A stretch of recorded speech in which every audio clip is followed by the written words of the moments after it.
Welcome senior leaders, strategists, and investors to a brand new explainer. Today, we're taking a high-level, critical look at the International Monetary Fund's Top 10 Global Economic Leaderboard.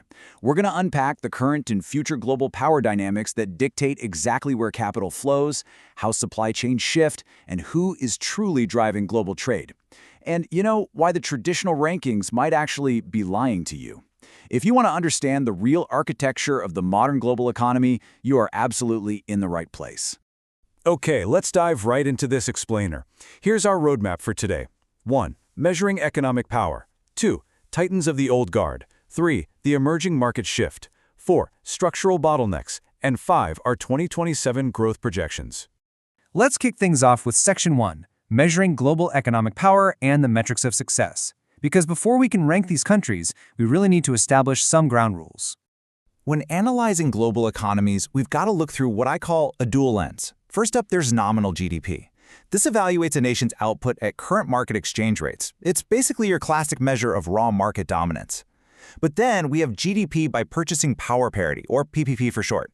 PPP adjusts for the local cost of living and inflation. And looking through this dual lens, it is absolutely vital. Why? Well, because while nominal GDP shows us financial weight on the global stage, PPP gives us a much more accurate picture of actual economic scale. Think about it this way. A single dollar buys a whole lot more concrete in Mumbai than it does in Manhattan, right? So you literally cannot understand the full picture without looking at both. Now, what's really interesting here is that the immediate disparity between these metrics is just staggering. Looking at the IMF's 2026 projections, the U.S. sits at number 1 in nominal GDP at over $32.3 trillion. But look at China in the number 2 spot. Its nominal GDP is around $20.8 trillion, but its PPP scales massively to $43.5 trillion. That completely eclipses the U.S. And check out India, sitting at number 6 in nominal terms, but rocketing to a massive $18.9 trillion when we look at PPP. Keep these massive shifts in mind as we break down the individual players. All right, moving on to Section 2, Titans of the Old Guard, the established Western hubs. Let's start our deep dive with the industrialized nations that have historically shaped global trade. In terms of nominal GDP rankings, the sheer wealth of the United States is undeniable. At $32.38 trillion, the U.S. absolutely dwarfs heavyweights like Germany at $5.45 trillion and Japan at $4.38 trillion. Though it is super important to note for Japan specifically that fluctuating exchange rates against the U.S. dollar severely restrict its nominal output, even though it has a highly advanced economy. So you might be wondering, what is actually driving that staggering U.S. nominal wealth? Well, it really comes down to 2 immense pillars. First, an unmatched innovation ecosystem. Silicon Valley anchors global tech, housing massive market cap corporations like Microsoft and Amazon.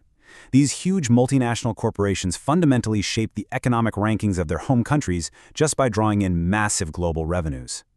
Second, and honestly arguably the most crucial point, the U.S. dollar serves as the primary currency for global trade. Being the dominant reserve currency grants the United States immense geopolitical leverage and just unparalleled financial flexibility.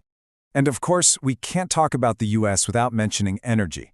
The sheer scale of U.S. energy independence is a massive, massive strategic advantage. The United States actually operates as the world's leading supplier of crude oil, accounting for roughly 18% of all global production. That is a real game changer. Shifting over to Europe, Germany stands firmly as the region's largest, most vital industrial economy. Their export hubs drive serious international competitiveness. They make specialized machinery and luxury vehicles their top industries for attracting foreign capital investment. This intense focus makes them, for sure, the industrial heart of Europe. But right next door, France shows us a completely different model. France proves that sector diversity shields nations from global market volatility. They rely on this really unique blend of robust agricultural exports, civil aerospace projects, and defense. But their absolute crown jewel, luxury dominance. Conglomerates like LVMH and Hermès command global retail channels, turning high-end consumer goods into a massively lucrative economic pillar for the country. That brings us to Section 3, the emerging market shift and their rapid growth trajectories. Because the old guard is really only half the story, let's shift our focus to the aggressive markets completely reshaping the leaderboard. And this brilliantly illustrates what is probably the most consequential geopolitical rivalry of our time. On one side, you have U.S. tech dominance and reserve currency leverage. On the other, the undisputed PPP champion, China basically controls the world's largest manufacturing grid, acting as the global factory. And as we saw earlier, when you adjust for local living costs, China's economic scale sits at a staggering $43.5 trillion. But listen, China isn't just resting on its laurels with basic manufacturing. They're executing a highly aggressive, strategic industrial evolution. Step 1 was dominating international trade commodities. Now, they are aggressively shifting into automated gaming, 5G architecture, and green energy infrastructure. This isn't just a simple upgrade, it's a deliberate move to dominate the future industries attracting the most foreign capital investment. Meanwhile, Step 3 focuses on scaling massive e-commerce networks via huge conglomerates like Alibaba Group. Now I want you to take a look at this number, 6.48%. That isn't a fluke, that is India's estimated real expansion rate. And this number leads all major global powers. Literally, India is an absolute growth superstar right now, and this rapid ascent is being fueled largely by explosive corporate gains in information technology and the services sector. However, India presents a pretty stark juxtaposition that we really must address. While India possesses the third largest economy worldwide in PPP terms, sitting at that incredible $18.9 trillion, its nominal GDP per capita is strikingly low, at just $2,813. This contrast perfectly highlights how severe regional development imbalances and an immense population base keep local living standards drastically lower, even while their corporate and national metrics completely soar.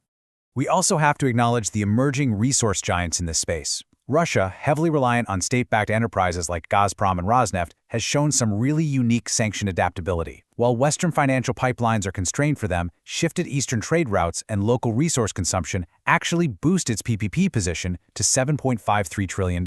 Meanwhile, over in South America, Brazil acts as the undisputed Latin American hub. They dominate global supply chains in agricultural commodities like coffee and soy, as well as massive iron ore extraction. Because of these vast natural resource moats, both of these nations rank highly for attractiveness when it comes to long-term foreign capital investment, despite any regional volatilities. Moving to Section 4, structural bottlenecks and internal threats. Because as senior leaders mapping out long-term strategies, you already know that growth is never just a straight line up. Different regions are facing some highly unique hurdles right now. On one hand, you have the aging headwinds in Japan and Germany. Japan faces severe population contraction which limits domestic demand, while Germany deals with a strictly low fertility rate.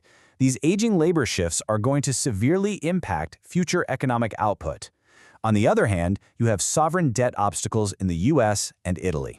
In those countries, massive national debt levels seriously constrain long-term public spending and vital infrastructure development. And you know what? Even the PPP champion isn't safe.